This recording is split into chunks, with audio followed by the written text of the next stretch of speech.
এবং এই বছরই তিনি 41 লক্ষ পরিবারকে ফ্যামিলি কার্ড দেবেন। এই চেষ্টাটা আমি অবশ্যই করব। আমাদের প্রধানমন্ত্রী তারেক রহমান সাহেব, তিনি কিন্তু আপনারা নিশ্চয়ই লক্ষ্য করেছেন যে বাংলাদেশে তিনি যখন প্রথম আসলেন, এই অনেকদিন নির্বাচিত থাকার পরে প্রথমে তিনি একটা বলেছেন কথা কি, যে আমার একটা পরিকল্পনা আছে। সেই পরিকল্পনা আছে দেশটাকে গড়বার পরিকল্পনা, দেশটাকে নির্মাণ করবার পরিকল্পনা, তাই না? সেই কাজটা তো তিনি শুরু করেছেন।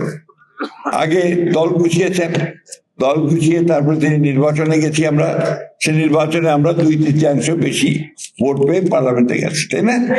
আমরা সরকার গঠন করেছি এবং তিনি তার কাজগুলো শুরু করেছেন। যে কমিটমেন্ট গুলো তিনি নির্বাচনের পূর্বে করেছিলেন, এই যে আপনার ফ্যামিলি কার্ড, কৃষক কার্ড, ইমাম, পুরোহিত মেম্বার তাদের ভাতা, খাল খনন কর্মসূচি, এই বিষয়গুলো কিন্তু আপনার একদম তৃণমূল, এই বিষয়গুলো একদম তৃণমূল পর্যায়ে, তাই না?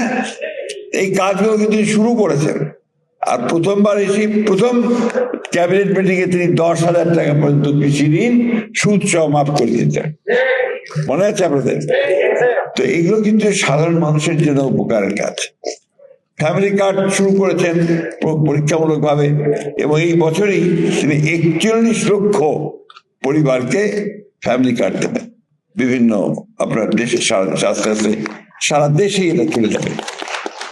এখানে আমাদের প্রস্তাব আছে, এখানে যারা জনপ্রতিনিধিদের সম্পৃক্ত করা হয় এই নির্ধারণ করার ক্ষেত্রে, অর্থাৎ চেয়ারম্যান মেম্বারকে যেন সম্পৃক্ত করা যায়, এটা করতে হবে।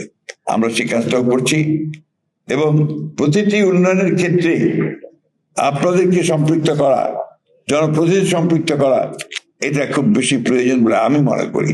তা নাহলে শক্তিশালী হয় না। শুধু সরকারি কর্মচারী কর্মকর্তা দিয়ে ওই ইওনো সাহেব সব করবে, তারা আপনার স্থানীয় সরকার শক্তিশালী হবে না।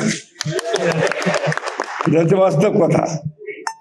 অর্থাৎ স্থানীয় সরকার যার প্রতিনিধি, চেয়ারম্যান মেম্বার, তাদেরকে কিন্তু আপনার শক্তিশালী করতে হবে, যেটা আপনাকে বলেছেন ক্ষমতায়ন করতে হবে। সেই ক্ষমতায়নটা হচ্ছে আপনাদেরকে শক্তিশালী করা, আপনাদের ক্ষমতা বৃদ্ধি করা।